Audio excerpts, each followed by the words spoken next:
सबको नमस्कार। दिल्ली के अंदर अब धीरे धीरे कोरोना की स्थिति बेहतर होती जा रही है।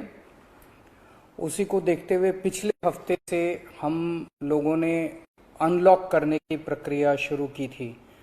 ये ज़रूरी है कि अगर कोरोना की स्थिति बेहतर हो रही है तो अर्थव्यवस्था को वापस पटरी पे लाना भी बहुत ज़रूरी है। पिछले हफ्ते हमने कंस्ट्रक्शन वर्कर्स और फैक्ट्री, ये दो सेक्टर्स खोले थे। पिछले एक हफ्ते से कंस्ट्रक्शन एक्टिविटीज़ और फैक्ट्री दोनों खुले हुए हैं, लेकिन कोरोना की स्थिति अभी कंट्रोल में है।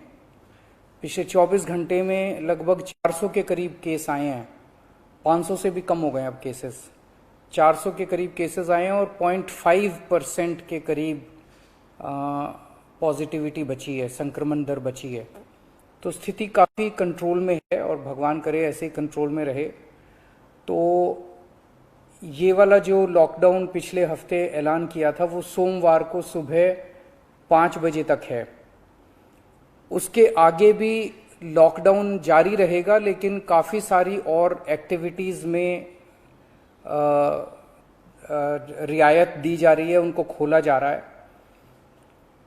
एक तो जितने बाजार हैं, मॉल्स हैं, उनको खोला जा रहा है ऑड इवन के बेसिस पे, कि आधी दुकानें एक दिन खुलेंगी, आधी दुकानें दूसरे दिन खुलेंगी, आधी दुकानें एक दिन, आधी दुकानें दूसरे दिन।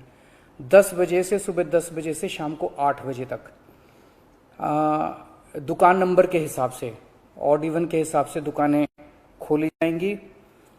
दूसरा, जितने दिल्ली में सरकारी दफ्तर हैं, उन सरकारी दफ्तरों में ग्रुप ए ऑफिसर्स जो हैं वो 100% काम करेंगे और ग्रुप बाकी उसके नीचे वाले जो हैं वो 50% काम करेंगे। लेकिन जो एसेंशियल सर्विसेज में काम करने वाले कर्मचारी हैं वो 100% काम करेंगे और हर एचओडी डिसाइड करेगा कि किसको एसेंशियल सर्विस कहना है और किसको 50% करना है और किसको 100% करना है। जितने प्राइवेट ऑफिसेज हैं उन सभी प्राइवेट ऑफिसेज में 50% मैन पावर के साथ वो खोले जा सकते हैं। और लेकिन कोशिश करेंगे कि ज़्यादा से ज़्यादा लोग वर्क फ्रॉम होम करें और अपने प्राइवेट ऑफिसेज कोशिश करें अपने टाइम को स्टैगर करने की, कि ताकि सब लोग एक साथ सड़क पे ना आए। दूसरी चीज, जो स्टैंड अलोन शॉप्स हैं और जो एसेंशियल सर्विसेज प्रोवाइड करने वाली शॉप्स हैं वो ऑड इवन के बेसिस पे नहीं, वो रोज खुलेंगी। दिल्ली मेट्रो 50% कैपेसिटी के ऊपर चालू की जा रही है और ई कॉमर्स के जरिए जो सामान बेचने की प्रक्रिया है वो चालू रहेगी। तो मोटे मोटे तौर पे ये चीज़ों की रियायत दी जा रही है और मैं उम्मीद करता हूं इसके बाद देखेंगे कि आने वाले हफ्ते के अंदर भी कोरोना की स्थिति अगर काबू में रही तो और कई सारी एक्टिविटीज को फिर उसके अगले हफ्ते खोलेंगे। थर्ड वेव कहा जा रहा है, एक्सपर्ट्स कह रहे हैं कि थर्ड वेव आएगी। कब आएगी, कितनी भयावह होगी, इसके बारे में किसी को कोई जानकारी नहीं है। लेकिन एक जिम्मेदार सरकार होने के नाते हमारी जिम्मेदारी बनती है कि उसकी पूरी तरह से हम तैयारी करें, ताकि अगर थर्ड वेव आती है, अगर बहुत भयानक होती है, तो सरकार उस वक्त जनता के लिए तैयार हो। इसकी तैयारियां पूरे जोर शोर से दिल्ली सरकार के अंदर चल रही हैं और कल लगभग 6 घंटे तक मैंने 2 अलग अलग मीटिंग ली, एक्सपर्ट्स के साथ बात की, जिन ऑफिसर्स ने अभी कोरोना के दौरान काम किया था उनके साथ बात की। हमने 2 कमिटीज़ बनाई हैं, उन दोनों कमिटीज़ के साथ मैंने बहुत डिटेल में चर्चा की। एक चीज़ हम लोगों को ये तय करनी थी, इस बार कोरोना की जो पीक आई थी, मतलब एक दिन में मैक्सिमम कितने केस आए, लगभग 28,000 के करीब केसेस आए थे एक दिन में, 22 या 23 अप्रैल के आसपास।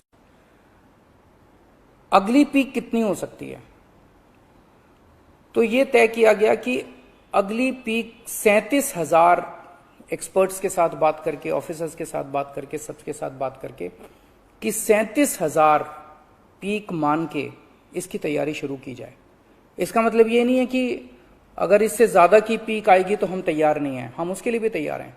लेकिन एक तरह से 37,000 के बेस के ऊपर अगर हम तैयार हो गए तो फिर अगर उससे भी कहीं ज्यादा पीक आती है तो उसकी भी तैयारी हम लोग, उसकी भी, अगर 37,000 की तैयारी हमारी है तो फिर मान लीजिए और ज्यादा आती है तो उसकी तैयारी तो होगी उसके लिए हम ज्यादा तैयार हो पाएंगे।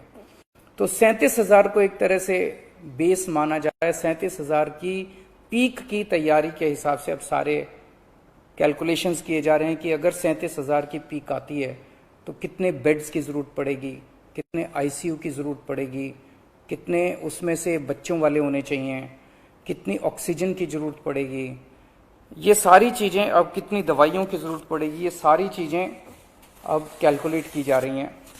एक पीडियाट्रिक टास्क फोर्स अलग से बनाई गई है। वो पीडियाट्रिक टास्क फोर्स ये तय करेगी कि जितने हमारे ऑक्सीजन बेड्स होंगे उसमें से कितने बच्चों के होने चाहिए, जितने आईसीयू बेड्स होंगे उसमें से कितने बच्चों के होने चाहिए। जो बच्चों के होंगे उसके लिए फिर अलग किस्म का सारा इक्विपमेंट होगा, उसका अलग किस्म के मास्क होंगे, अलग किस्म का ऑक्सीजन का मास्क होगा, उसकी सारी चीजें अलग होंगी। वो पीडियाट्रिक टास्क फोर्स बना दी गई है कल, वो अलग से अपनी तैयारी करके अपनी रिकमेंडेशंस देगी। इस बार ऑक्सीजन की बड़ी कमी हुई थी और ऑक्सीजन की कमी की वजह से हम लोगों ने देखा कि कई बार ऐसे हुआ था जब ऑक्सीजन बेड्स नहीं मिले थे, ऑक्सीजन के लिए काफी संघर्ष करना पड़ा था। अल्टीमेटली अपने को सुप्रीम कोर्ट के इंटरवेंशन के बाद केंद्र सरकार के सहयोग से अपने को ऑक्सीजन मिली, लेकिन जब तक ऑक्सीजन नहीं मिली तब तक दिल्ली में त्राही त्राही मच गई थी। अगली वेव अगर आती है तो हम नहीं चाहते कि इस तरह की दिल्ली के अंदर त्राही त्राही मचे। तो ये तय किया गया, इसकी तैयारी शुरू कर दी गई। 420 टन ऑक्सीजन की स्टोरेज कैपेसिटी तैयार की जा रही है। इंद्रप्रस्थ गैस लिमिटेड से बात की गई है और उन्हें 150 टन ऑक्सीजन प्रोडक्शन का प्लांट, 420 टन ऑक्सीजन तो स्टोरेज कैपेसिटी क्रिएट की जा रही है और 150 टन ऑक्सीजन प्रोडक्शन करने के लिए उनको प्लांट लगाने के लिए कहा गया है। उन्होंने कहा 18 महीने लगेंगे, लेकिन जो भी है शुरुआत कहीं ना कहीं तो अपने को करनी पड़ेगी।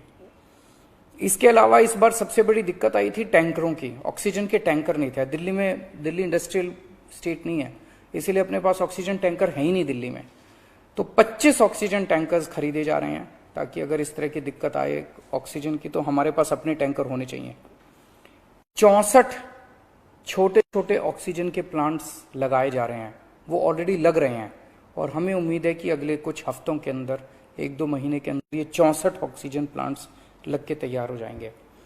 अब ये जो हमने डिसाइड किया कि 37,000 केसेस की पीक के हिसाब से हम काम करेंगे, तो उसके हिसाब से तय किया जाएगा कि कितने ऑक्सीजन बेड्स की जरूरत होगी, कितने आईसीयू बेड्स की जरूरत होगी। उसके हिसाब से फिर तय किया जाएगा कितने ऑक्सीजन सिलेंडर्स की जरूरत होगी। जैसे अभी थोड़े दिन पहले हमने 6,000 सिलेंडर चाइना से इंपोर्ट किए थे, तो और कितने ऑक्सीजन सिलेंडर्स की जरूरत होगी और कितने ऑक्सीजन कॉन्सेंट्रेटर्स की जरूरत होगी। अगले आने वाले 1-2 महीने के अंदर ढेर सारे ऑक्सीजन कॉन्सेंट्रेटर्स दिल्ली सरकार खरीदने जा रही है। दवाइयों को लेकर 2 अहम निर्णय किए गए। एक तो ये कि इस वेव में ये देखा गया कि व्हाट्सएप खूब तेजी से, व्हाट्सएप के ऊपर दवाइयां खूब तेजी से प्रिस्क्राइब की जा रही थी और उसके ऊपर मतलब बात फैल जाए कि ये दवाई बड़ी अच्छी है तो पूरे समाज के अंदर, पूरे शहर के अंदर, पूरे देश के अंदर उस दवाई की अफरा तफरी मच जाती है। तो एक डॉक्टर्स की और एक्सपर्ट्स की टीम बनाई जाएगी। अगर किसी दवाई की डिमांड होती है तो वो डॉक्टर्स एग्जामिन करके बताएं कि इस दवाई से कोरोना में फायदा होगा कि नहीं होगा। अगर डॉक्टर कहते हैं होगा तो सरकार उस दवाई को मुहैया कराने की कोशिश करेगी, और डॉक्टर अगर कहते हैं कि ये दवाई बिल्कुल बेकार है, इससे कोरोना में कोई फायदा नहीं होगा और लोग इसके पीछे भागना बंद करें, तो जनता को उसके बारे में जागरूक किया जाएगा कि इस दवाई के पीछे भागना बंद कीजिए। एक ये। दूसरा, जो जो इंपॉर्टेंट दवाइयां हैं उनकी लिस्टें बना ली गई हैं, उसका कितना बफर, कितना स्टॉक चाहिए होगा उतना बफर स्टॉक क्रिएट किया जाएगा।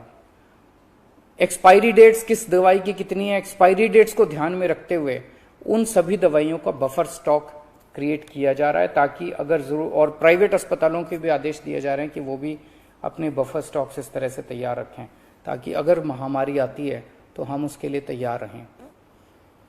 इसके अलावा 2 जीनोम सीक्वेंसिंग लैब्स बनाई जा रही हैं एलएनजेपी हॉस्पिटल में और आईएलबीएस में, ताकि हमें भी पता रहे कि दिल्ली के अंदर जो भी वेरिएंट आ रहा है वो वेरिएंट कौन सा वेरिएंट है, पुराने वाला है या कोई नया वेरिएंट आ गया है, और हमें इस बारे में क्या एहतियात बरतने की ज़रूरत है, हम एक्सपर्ट से पूछ सकते हैं। तो ये बहुत सारी चीज़ें कल चर्चा हुई, ये कुछ चीज़ें मैंने आपको बताई हैं और आपको यही आश्वासन देना चाहता हूं कि आपकी सरकार पूरी तरह से 24 घंटे लगी हुई है इसमें। मैं उम्मीद करता हूं कि अब कोई तीसरी वेव नहीं आनी चाहिए, उसके पहले हम कोशिश करेंगे अपने लोगों को वैक्सीनेट कर दें, लेकिन अगर तीसरी वेव आती है तो लोगों को तकलीफ नहीं होनी चाहिए, इसके बारे में हम पूरी कोशिश करेंगे। नमस्कार।